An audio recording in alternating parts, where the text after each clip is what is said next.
Welcome back, everyone, to the Reach Forward podcast. This is part 2 of episode 2, my discussion with Amber Hinson.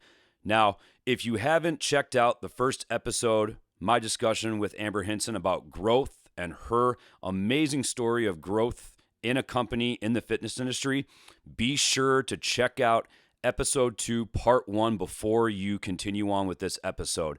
Now, take the time. It's an amazing, amazing discussion that Amber and I had about her growth, her amazing story of basically starting from a personal trainer to pretty much running the company in the fitness industry. So be sure to check out episode 2, part 1 before you check out this one.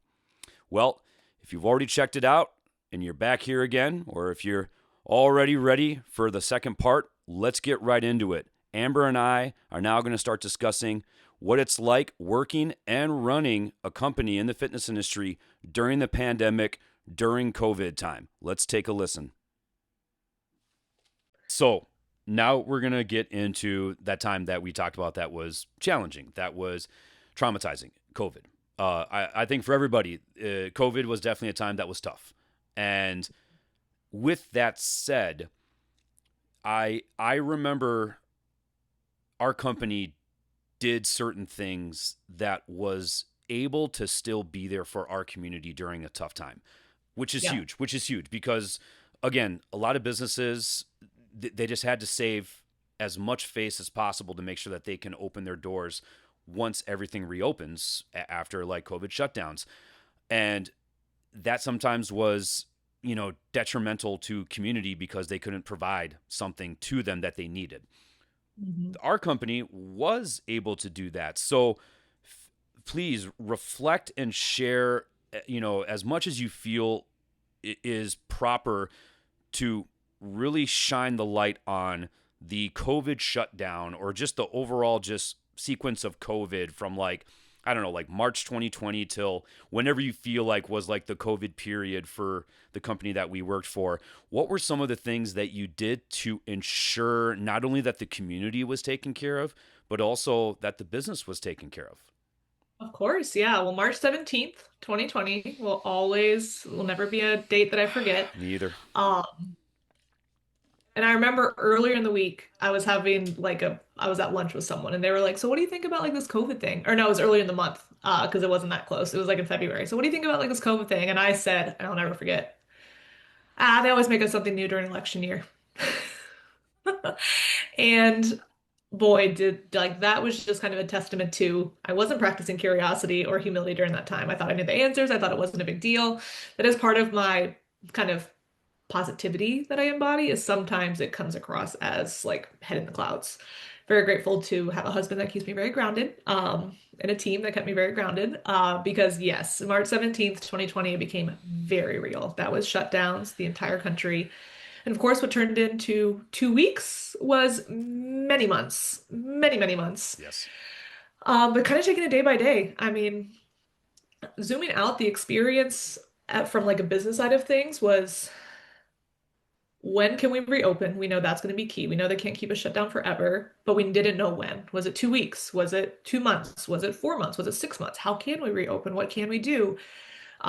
So it was a lot of looking at the regulations constantly. Can't even, maybe with CDC website, there were definitely some guidance websites that said, for this facility, do this, for this type of business, do that. So we were always paying attention to like health and fitness and like the regulations. And it changed week over week and it changed state by state. We were across multiple states at that time. So it was a lot of like keeping up to date with what can we do, what can we not do. So during that time, I mean, the shutdown happened and we had to make difficult decision with a lot of things on how do we serve our customers? What do we do with the business side of things, the billing side of things, with rent? I mean, oh my gosh, how do we take care of the business, the brick and mortar, essentially, the revenue? What do we do with our team? What was the best move here and how do we navigate that? And then what do we do, with, of course, with our customers who went from having a session on a Monday to no sessions, no service, no gym the following day.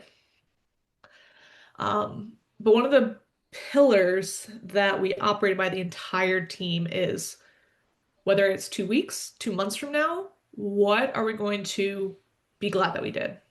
And what are we going to be glad that Like, what are the new values that we glad we upheld? So, value number one was transparency. So we weren't going to sugarcoat anything. If we didn't know the answer, if we didn't know what was coming, we let you know. The word unprecedented is probably scarred in all of our minds because that was in every single news post during these unprecedented times. Because the word unprecedented really means this hasn't happened before and we have no idea how to navigate it. So bear with us. Um, Second, of course, is flexibility with our model, with everything that we did. If we had an idea and it didn't work, we changed it. And then loyalty as well. Loyalty to our team, loyalty to our customers, loyalty to the business. And that I think was demonstrated through that transparency of telling it exactly like it was, telling exactly what we didn't know yet, but as soon as we found the answers, we gave them. Yeah, loyalty with an exclamation point, because again, at that point, I was furloughed from the company, but it was, I remember it was like every Friday or every other Friday there was, encouragement to be like, hey, like let's get together on a Zoom call and let's like catch up. I remember we did like a luau party one time on Zoom call. We always did workouts, and there definitely was loyalty there, and not only for like the employees of this company but also the community, the clients, the members, because I still to this day talk to people that were clients or members of the company during COVID, and they still talk about the people that ran some of the workouts online over Zoom and everything like that, and I still hear their names, and it's just it's a reflection of those four pillars Yeah. and statements that you talked about. And again, it shows the impact that it made if I'm still talking about it and if other people are still talking about it. Yeah. And this is when I developed a new muscle, which was the figure it out muscle. I always reference it to, if you ever having tech problems and you call tech support, the very first thing they say is unplug it, wait 60 seconds, and plug it back in. And sometimes we get so antsy, we get so anxious, that we want to skip to the next step. We just want to know it couldn't be that simple. But how often are you on with tech support where that works? And that's where that figure it out thing of just like, okay, before we ask for help, before we kind of bring in the big guns or whatever, let me just like look at everything here and see if we can figure this out. So that's what happened during kind of the shutdown was how can we best serve our team and best serve our customer? And then we pivoted to the Zoom workouts. So we're talking about a brick and mortar business with trainers in person to how can we still give these customers some type of service, not only for the team, the small team that we did keep on, but also to for the business, keep it afloat somehow. How can we downgrade to maybe a virtual training revenue business? So we did get to maintain some type of active revenue during that time, which was instrumental for us. So this was figuring out how does Zoom work? How does Zoom rooms work? How does mics work? How do we get everyone, microphones and setups? And how do we like make sure that this coach in her living room has a good setup that's appropriate and professional? How do we train this? How do we build process around this? So again, really shout out to the team at that time because we specifically chose team members who we thought would have a good online presence for that reason. We kind of knew we were going to pivot to those virtual workouts. So, who has maybe group fitness experience or a natural personality on camera? And it was a lot of like, let's say I'm the coach and you're in your living, we're coaching and cueing from a camera. We had clients keep their cameras on so we could see them, and finding ways to build community. We had costume days where you could wear something cool and talk about your shirt, or like bring a pet and like pets were welcome, kids were welcome, like allowing that to kind of be a part of more than just sweating in your living room, but keeping that community together. And what it also did was we had multiple locations, I think about a dozen at the time. And now we were blending, our gym in this state with the gym in that state, and clients were getting to know each other from all over the country now. So that was really cool. And I'm sure you mentioned as a trainer, you get to hear about it because Yes. friendships were formed. We had a Facebook group where people were chatting with each other, Yes. sharing things. And those kind of Zoom personalities became now like engraved in the business as far as personalities that people remember during that time. Again, we're going to be talking about this a lot on this podcast. Community equals success. Right, Mhm. right there. That example right there of, okay, how can we pivot and make sure that we still have a community, um, because then we'll have success. Again, we'll have revenue from it.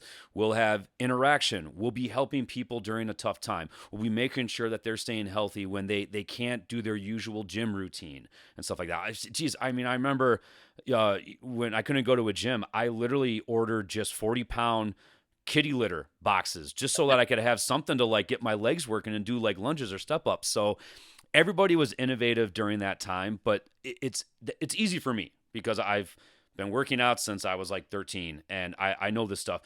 But there's other people that, yeah, it's going to be tough to figure that out. And that's where you all came in. You were like, nope, we're going to provide a service if you want it. And then from there, the community built. Mhm. It probably built more than like what you were even expecting. And Right. and then from there, again, the success was just unprecedented. And so going through that and then coming out of the shutdowns and all of a sudden, you know, clients coming back, obviously getting more of the employees back into gyms. Again, this was the time where I still remember it was Memorial Day 2020, and I get a call from you, and it's basically saying like, "Hey, we want you to come back. We're opening gyms, but we want you to go to another location." And I remember, and it kind of reminds me a little bit about, when you were talking about your story and how you were changing gyms. I was scared, but I was almost like a millisecond. I was just like, let's do it. And I was scared even just leading up to that, but it was honestly the best decision that I ever made for myself in my career because this new gym that I went to, it's some of the best community that I've encountered, some of the best community that I built. But going out of the COVID shutdowns, what did it kind of look like there? Were there more pivots? Was it more of just the same? Did you stick with the same philosophies that you did during the shutdown, or did it change a little bit? Mm-hmm. Yeah, I'll answer that. But first, I want to comment and say that the opportunity you were presented, and this goes to any listener, when someone presents you with an opportunity, you aren't present for the conversations happening behind those closed doors about you. So in that phone call, it was just like, hey Josh, we thought about you be a good fit over here. But behind closed doors, it was who could we put over here? Who would be a good fit? Let's look at our list over here. A, Y, Z, all these people. But how about Josh? And here's why. And then it leads to that phone call. So, I wasn't present for the closed door conversation about me, but we can only assuming the best in people. They're saying positive things and they see the best in us. So, I'm not surprised it was life changing for you because I think, us as a leadership team saw it in you as well, Josh. Yeah, So just you wanted to say that. no, you definitely did. It was probably more of what you saw than I did. Again, it goes back to when I started with this company. I thought I knew a lot about the fitness industry, and I didn't. And again, I think that really goes to it, where it's like, that company probably knew where a greater opportunity for me uh, was held, and it was Mhm. moving me from one location to another because it really did. It 100% did. Yeah, absolutely. Okay, so coming out of COVID, well, that's where the regulations, okay, what's legal in the state right now? Not only like what are the state recommendations and regulations based on that time, but it was very different across the country. The South had way different regulations than the North did, and really having to navigate that. So just doing our due diligence to stay up to speed to make sure we were compliant because we all know your customers will hold you accountable to compliance across the board with anything, but especially during COVID at this time because there was a lot of unknowns, there was a lot of fear. So one, we did continue the virtual workouts. We made it really clear that we're going to open the gyms and we welcome you back and we hope to see you. But if you are more comfortable staying at home and want to continue virtually, absolutely can do that. So that was part of the flexibility we instilled was, who on the team can continue the virtual side of things? Because I don't have the percentages off the top of my head, but it was some 20-30% that did not come back right away. We're more comfortable kind of easing into it. So flexibility with keeping that. We didn't force people in.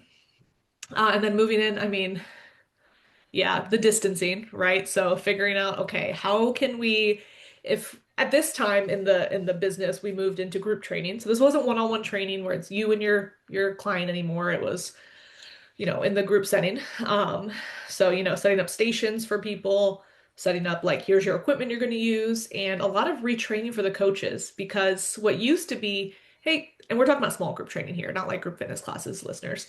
So small group training where a coach was responsible for 4 to 6 people. Um, and you got to know your clients really well. But what changed pre and post COVID was Pre-COVID, the clients would pick their weights and you would maybe then coach them to change weights out. Now you would start the session and you would have to pick out the weights for them. So talk about having confidence because sometimes the client thinks that 5 pounds is really heavy, but we know she can likely do 15, 20, 30 pounds.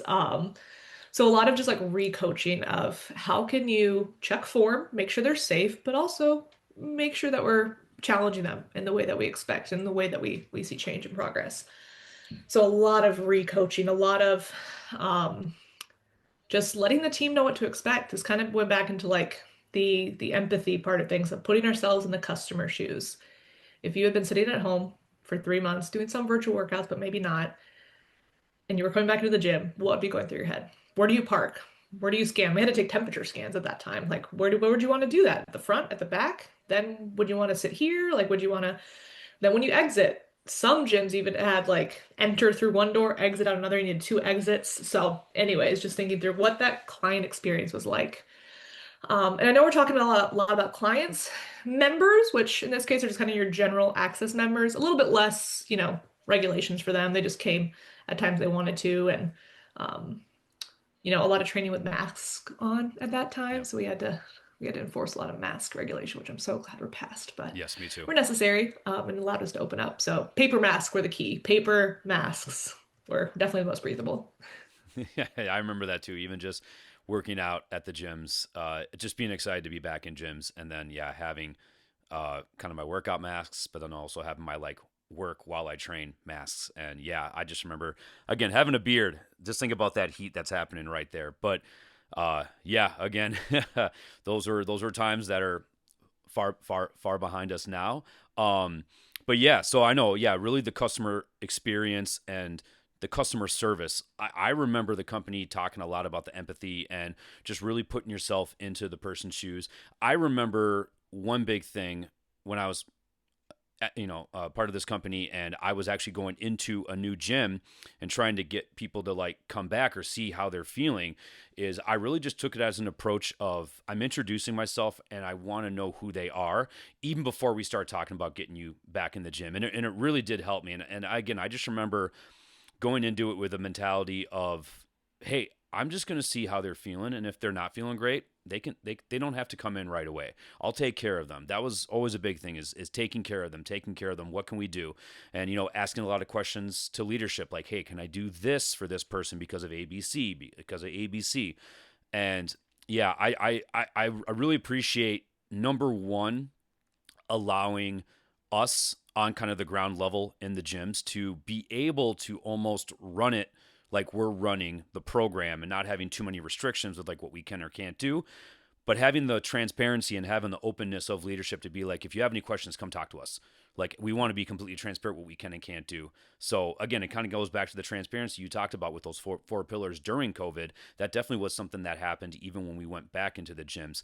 I personally feel like those two things I talked about, the transparency, but also letting us lead kind of like by example or by ourselves with obviously your help, really made us successful, really made sure that we weren't in trouble. We weren't possibly going to have to close our doors. We were actually starting to see, oh, we're starting to actually chip away and get back to like where we were or even more than before. So yeah, so that from my side of visualization and just experience, that was huge for the success of the gym that I was at.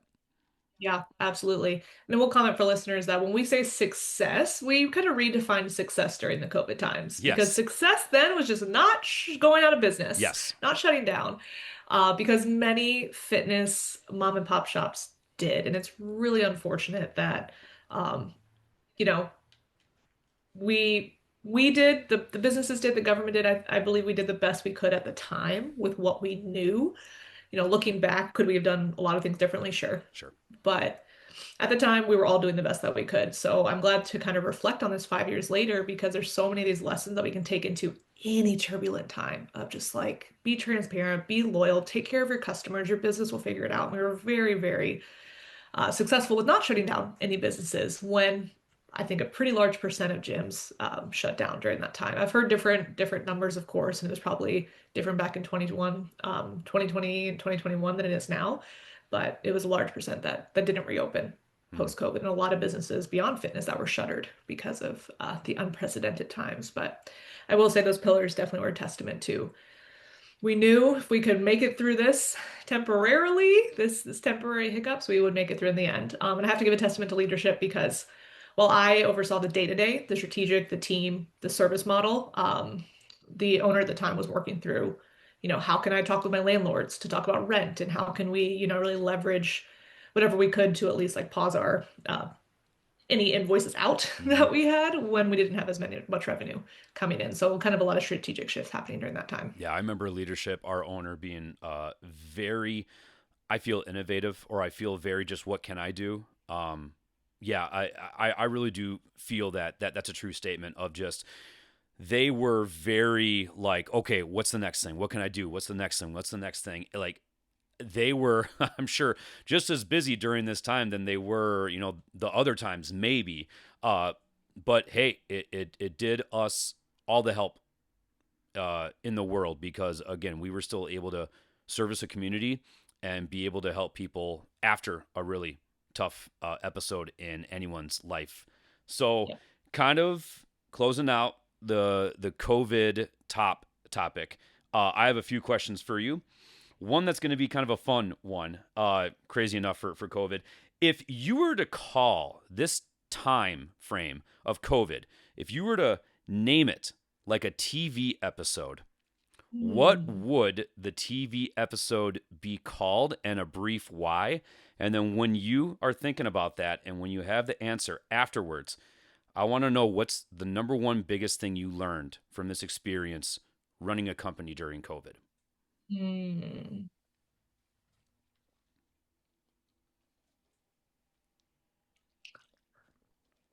Gonna sound a little corny, but it's the first thing that comes to mind, and my why will probably explain. But it almost feels like the Great Awakening Okay. in the sense of in business and beyond, we were all faced with what was really important, I believe. I think COVID put up a mirror to us as society, to us as business owners, to us across the board on how are we operating, what decisions are we making, and when we shed the busyness of day-to-day life, what's left. Because I think COVID did force us to slow down.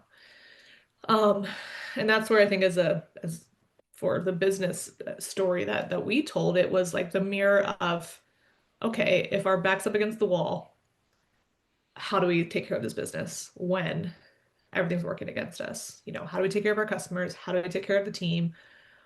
How can we get creative, innovative, and how can we make sure that people see us as a business they still want to be a part of on the other side of this, whether it's 2 weeks, 2 months, 2 years from now.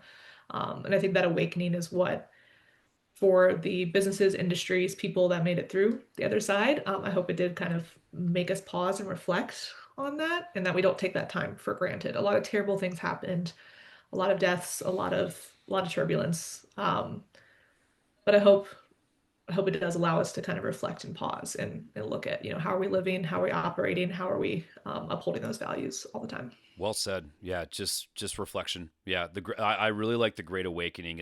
I wouldn't say it's corny at all. I would actually say it's very stoic. It sounds like an episode of a show that is a must see. Mhm. So and I mean again, very challenging time. COVID was, but yes, there was a lot that um we learned from. I would even say myself that during that time of COVID and then coming back, especially just for my career, I felt a different hunger for Mhm. helping people and being in the fitness industry. Who knows if COVID never happened, I could be in a very different position, but because of my episode through COVID, I became more hungry and I feel like I became more successful. Again, I think one big reason is because of the community that I associated with myself after COVID. Mhm. So speak, Yeah, yeah, really, really kind of showcase vulnerabilities across the board as well. absolutely. Well, closing out with this episode again, Amber, really appreciate you coming on. Again, it was great talking with you through your growth, your climb up the ladder in the fitness industry, going through a really tough time as you're running a business. Obviously, on this podcast, we talked about it a few times here. Our big thing is community equals success in many forms. Closing out, my last question to you is what community, or even like what time in your life did community have an impact on you that led to success, or is your current success? Yeah, absolutely. Well, thank you, Josh, again for having me on the podcast. It's a little uncomfortable to speak so much about myself and my story.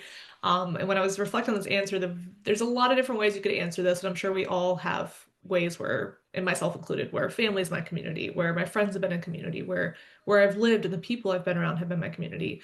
The very first thing I think, because the theme of this is, where I've been and what I've learned.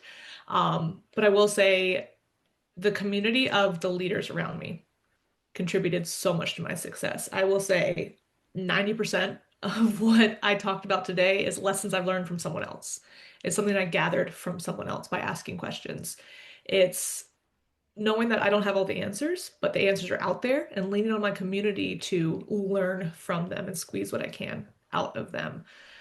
Because time and again, I always kind of defined my leadership as like collaborative leadership. Again, I'm not here to manage you and tell you where to go. I'm here to, hey, as a team, especially like once I became like VP, it felt lonely on top for a little while. And that's when I was like, wait, it doesn't have to be. I have this team of leaders around me that who are leading these gyms that I'm responsible for. Let me again pull them in and ask them what they would think and kind of form that community around me of those leaders, and then hence their teams as well emulated that. So, you know, um, just yeah, leadership can be lonely, but it doesn't have to be. And that's when community really kind of pivoted in my mind to, no one has to do this alone. And I would say when I say leader, it doesn't have to be, leader of a company or leader of a gym where you're the only manager. Everyone's a leader in some way. You can be the leader of your family. You can be, I'm a mom now. I'm a leader in my own, I'm leading my son. You could be a leader in a lot of different ways. So leveraging the community around you by never feeling alone is huge. And that can be looking for ideas, that can be being vulnerable, because overall we can't do this alone. No matter how much you think you can, people around us is what makes the biggest difference. I agree. Yeah, and again, that's why I always am going to be talking about community like on this podcast, because it really is important that you do have a community. I think now more than ever in this world, community is so important. Having a group of people that can you can surround yourself with to feel like you're being a better person, feel like you're filling your cup, feel like you're somebody that is gonna be able to be successful. And again, it can be successful with finances. It can be successful with career. It can be successful with life. It can be successful with your soul. It can be whatever success or what you're trying to make success with. It can be anything. Community is one way to get there sooner than doing it alone. Because yeah, alone is a tough thing to be on, and community can uplift you to a point where you don't feel alone, and you can pretty much do it. You can pretty much do anything, and you can be successful in whatever success might be for you. So, Mhm. well, Yeah. yeah, Amber, really appreciate you being on the Reach Forward podcast. It was so great talking to you. I really do feel like this is going to be an episodes that are going to be really strong pillars to like what we're trying to talk about here on the Reach Forward podcast. So thank you so much for joining us. Of course. Thank you again for having me. Congratulations on starting your podcast. I'm very honored to be your first guest. So I look forward to listening to the future ones. Well, that's it for episode 2, everyone. I really hope you enjoyed listening to Amber's stories and just overall hearing her experience and her insight within the fitness industry. I know I had a great time talking with her. I just really hope that you can take a lot of her stories and a lot of her advice to heart, especially if you're a owner, operator in the fitness industry, or if you're a consumer. So with that being said, that's it today for the Reach Forward podcast. Thank you so much for listening, and keep reaching forward.